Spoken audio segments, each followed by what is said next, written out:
¿De dónde se desprende la posibilidad de una revocación de esta ley? ¿Habla por la falta de procedimientos que no se cumplieron en el legislativo de acuerdo al criterio del maestro Carbonell y del maestro Sadot? Bueno, indudablemente ese es un recurso que es válido y legal, y creo que es un camino que puede seguir. Pero el planteamiento que yo estoy haciendo más bien está orientado al movimiento. Y esto porque he estado escuchando recientemente en diversas voces, incluso en columnistas, diciendo que el paro ya no tiene sentido, que hay que levantar el paro porque el, la reforma judicial es un hecho consumado y ni modo, hay que aceptarla y hay que avanzar o tratar de, en todo caso, rescatar algunos elementos posibles. Yo no creo que ese es un pensamiento que corresponde a nuestro momento político que estamos viviendo, Carlos. Y a esto me refiero que en 13 días se va el presidente López Obrador. Entra la presidenta Claudia Sheinbaum. Me parece que entra entonces la presidenta en una situación de debilidad política relativa.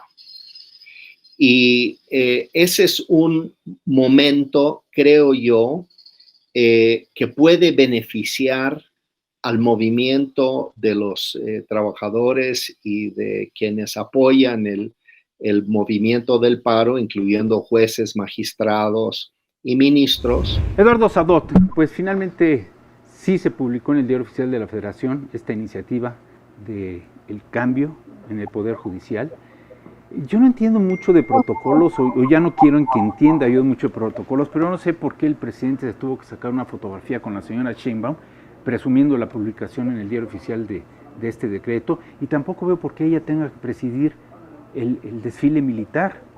Está muy sentada a la derecha del presidente de la República, saludando a generales, y eso no lo acabo de entender. Vamos a platicar de ello, pero fíjate que el embajador Ricardo Pasco ha promovido, ha difundido, ha escrito, ha reflexionado sobre la revocación de esta iniciativa del Poder Judicial. ¿Qué piensas?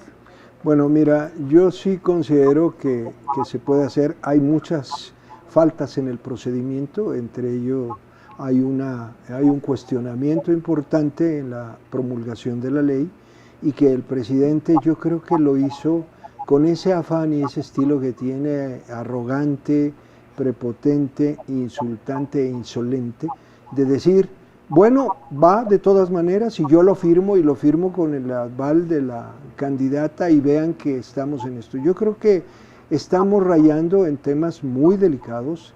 Creo que ha habido muchas opiniones. Me allano a la opinión del doctor Carbonell, y que él hace una distinción que debemos hacer los juristas, y yo lo entiendo claramente, que es: una cosa es un órgano constituyente que está creado exclusivamente para modificar una constitución, Sí.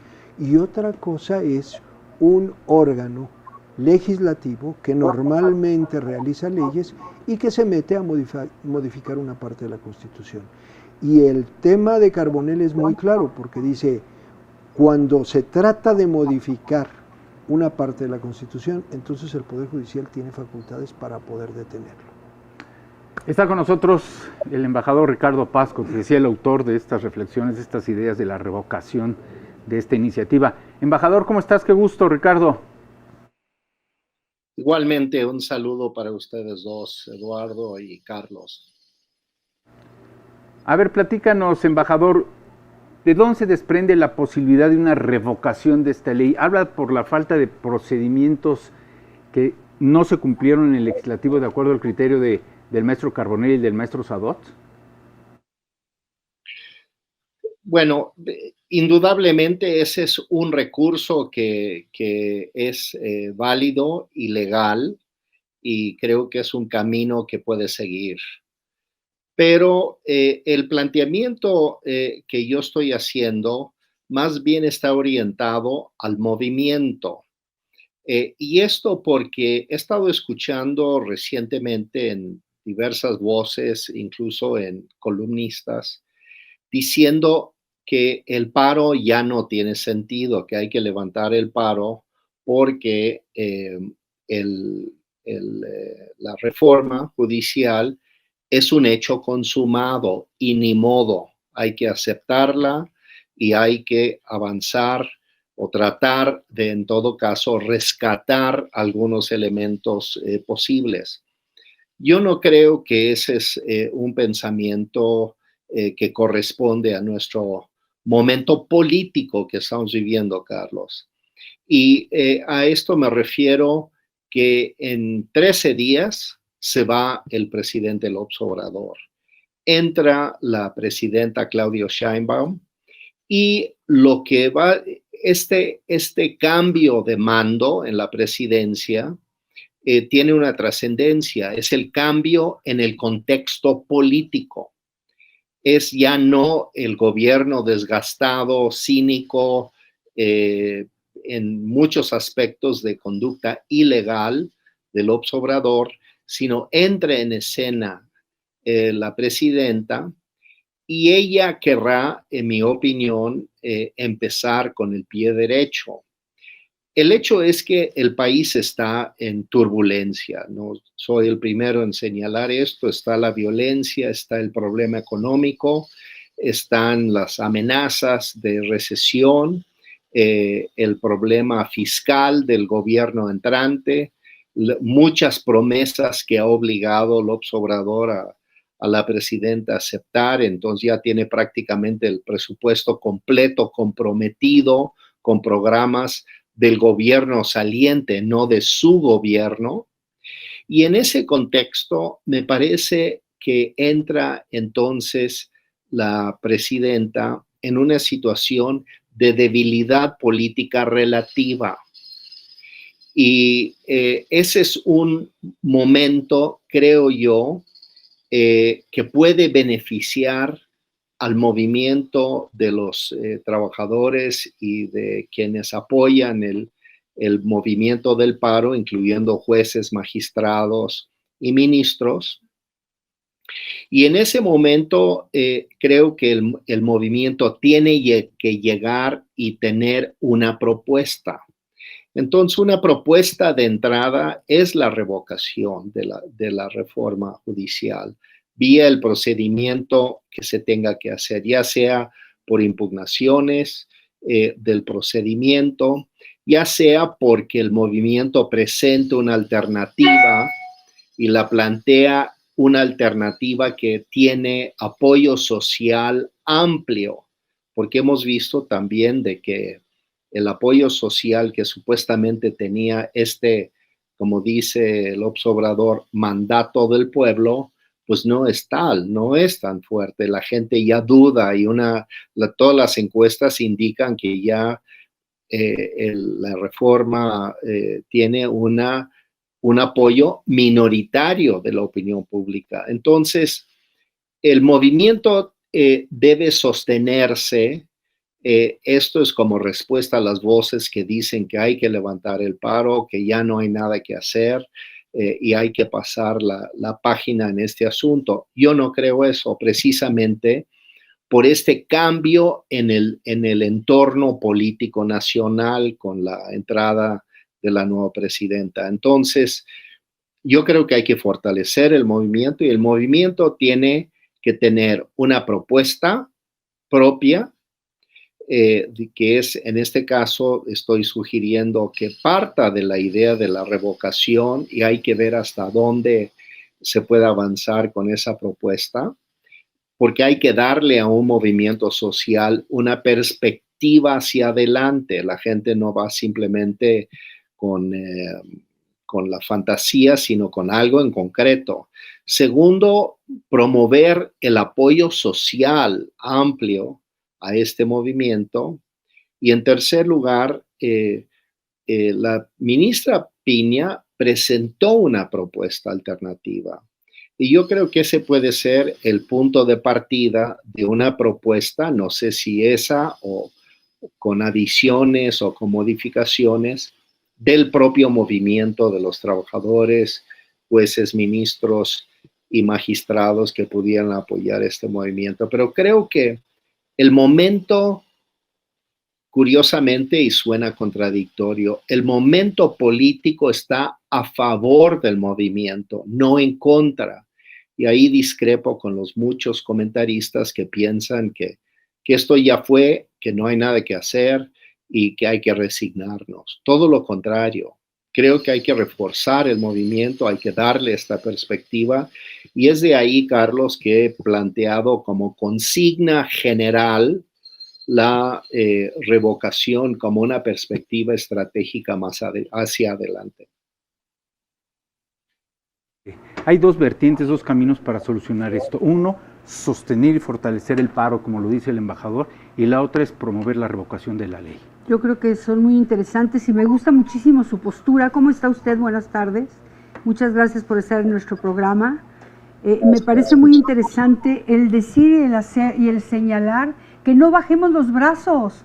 O sea, no podemos ser cobardes en este momento y decir, ya todo está consumado, ya está todo hecho, no podemos hacer nada. Eso es imposible. Los mexicanos necesitamos demostrar nuestro valor, nuestra energía, nuestro amor a la patria y decir definitiva y tajantemente, no estamos de acuerdo con esto, que viola todas las reglas, que lo hicieron en lo oscurito, que a la prisa, al vapor, pero los mexicanos somos responsables definitivamente de que esto se pare.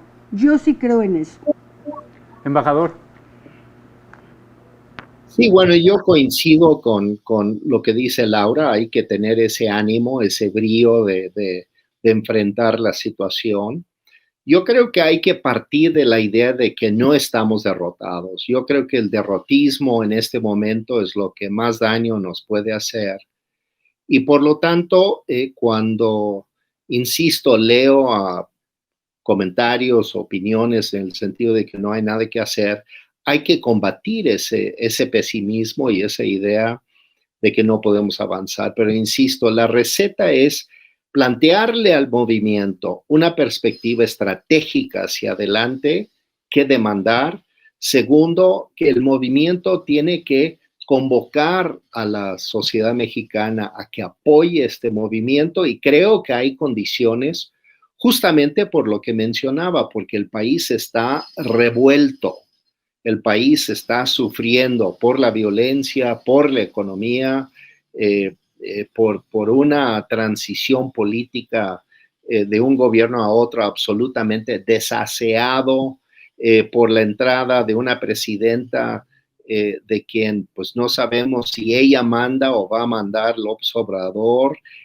Toda esta confusión hace que la sociedad quiere sumarse a una perspectiva hacia adelante. Y por otro lado, finalmente tiene que hacer una propuesta concreta. Y yo creo que, insisto, que la ministra Piña adelantó ya una serie de elementos que creo que pueden servir de una manera importante para adelantar una propuesta a la discusión de la sociedad, es decir, la visión alternativa. Y en ese contexto viene en pocos días el cambio de gobierno y la nueva presidenta está enfrentando toda esta crisis, una violencia sin cuartel, por decirlo de alguna manera, literalmente, porque los soldados no están decididos a no frenar la violencia, al parecer, es su estrategia, es su visión. Ella tiene que replantear las cosas y ella no puede ser una gobernante que no está dispuesta a escuchar al pueblo que le está reclamando esto. Entonces creo que es un momento en que pueda ella ir construyendo una forma de gobernanza alternativa o la tenemos que empujar a que adopte una forma de gobernanza diferente a la polarización, al cinismo, a la sorna, al insulto del López Obrador. hay que dejar atrás esa herencia y yo creo que a la nueva presidenta le convendría grandemente demostrar que está hecha con otra factura y que hay que buscar una solución que es la negociación con los actores de la sociedad, como lo son los trabajadores y magistrados, jueces, ministros del Poder Judicial de la Federación, que dicho sea de paso, es un movimiento nacional, porque están en toda la República. Entonces no están simplemente acantonados en la Ciudad de México, aislados del resto de la sociedad, no. Están en toda la República, tienen una representatividad social muy amplia y creo que en ese sentido tienen la posibilidad de constituirse en un movimiento nacional contundente. Y por esta razón es que he planteado la necesidad de la revocación y de mover hacia adelante, no mirar hacia atrás, no ceder a la tentación pesimista de que ya hemos sido derrotados, esto ya se acabó. Yo creo que no, porque incluso diría, hacia adelante existe la posibilidad de que la presidenta tenga que empezar a congelar la aplicación de la ley por la presión, incluso por el desaseo de la propia ley, que tiene 1 millón de cosas en su texto que realmente no son aplicables o que no se van a poder aplicar o que al aplicarse van a desarticular durante años el poder judicial en este país, lo cual significa a su vez que no habrá Estado de Derecho en México, lo cual a su vez nos descalifica para seguir siendo miembro, por ejemplo, del TEMEC y de la comunidad internacional. Entonces, en este contexto, me parece que hay un viento que se puede aprovechar a favor de la demanda del movimiento, no de derrotismo, sino de construir paciente, estratégica y cuidadosamente la ruta hacia adelante. Y entonces aguantar de aquí a que entre la nueva presidenta y con el paro activo, ir obligando al nuevo gobierno a que busque una interlocución y un diálogo con el movimiento. Yo creo que eso está perfectamente dentro de un cálculo táctico y estratégico posible. Y en ese sentido, insisto y concluyo, discrepo con quienes piensan que hay que levantar el paro porque esto ya fue. Embajador Pasco, muchas gracias. Muchas gracias, embajador. Gracias. Le quisiera comentar algo, embajador. Dijo usted un punto muy importante para mí, que es, ¿qué vamos a demandar? Porque lo que pasa es que considero que todas las marchas pasadas, hicimos la marcha, fue todo México, la marcha rosa, qué bonito, qué lindo, mucha gente, pero ¿qué era lo que pedíamos? ¿Qué era lo que exigíamos? Nada. Entonces, por eso no tuvimos ningún regreso.